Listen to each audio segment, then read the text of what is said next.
La saison des pluies qui s'installe progressivement rime avec espoir pour les paysans, mais elle rime aussi, et malheureusement, avec dégradation des infrastructures routières. La preuve, les fortes précipitations enregistrées le samedi 13 juin dans la matinée ont endommagé la RN25 route Niamey-Filengue à 3 niveaux, notamment au PK45, le point le plus critique où une grande partie de la chaussée a cédé. Aussitôt informé, le ministre de l'Équipement et des Infrastructures, le colonel-major Salissou Hamad Salissou, a donné des instructions pour le traitement rapide des endroits impactés avant de se rendre sur les lieux ce dimanche matin pour non seulement constater l'ampleur des dégâts, mais aussi et surtout se rassurer de l'effectivité des directives transmises pour que le trafic routier non interrompu se poursuive dans les conditions les meilleures. Parmi les membres de sa délégation figuraient notamment le directeur général des infrastructures Abanakwara Bachirou et le directeur général de l'agence de maîtrise d'ouvrage délégué de l'entretien routier Amoder,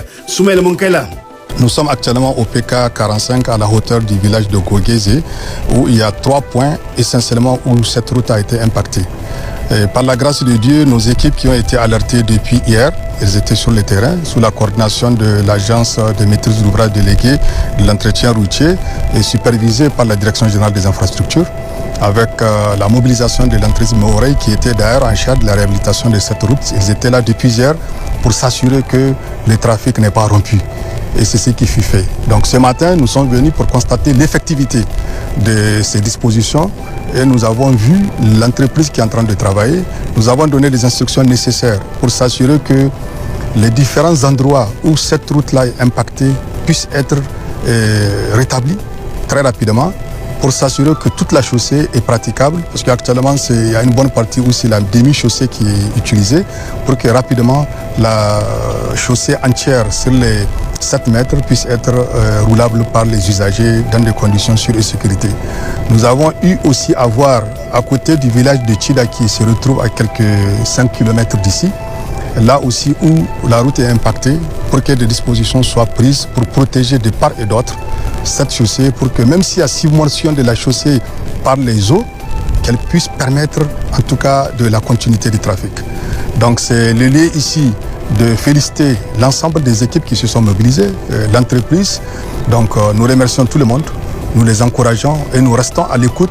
pour qu'on puisse apporter le soutien qu'il faut, tout comme nous disons toute notre gratitude à l'endroit des plus hautes autorités, avec à leur tête son Excellence le général d'armée Abdraman Chani, président de la République, chef de l'État, et son Excellence Ali Mohamed Lamine pour leur soutien constant dans la mise en œuvre de notre feuille de route. Le constat qui se dégage lors de cette visite est l'insuffisance et l'obstruction des ouvrages d'évacuation des eaux de pluie, souvent dus à l'action humaine, comme ici, où un bâtiment est construit au niveau du passage des eaux. Le ministre de l'Équipement et des Infrastructures, le colonel-major Salissou Hamad Salissou, a donné des instructions au directeur général des infrastructures, au directeur général de l'Amoder et au directeur régional de l'Équipement et des Infrastructures de Tillabéri, Chebou Adamou, pour que l'ensemble des points critiques de cette voie stratégique reliant Niamey à l'intérieur du pays soient recensés dans le but d'agir pour prévenir ce genre de dégradation routière.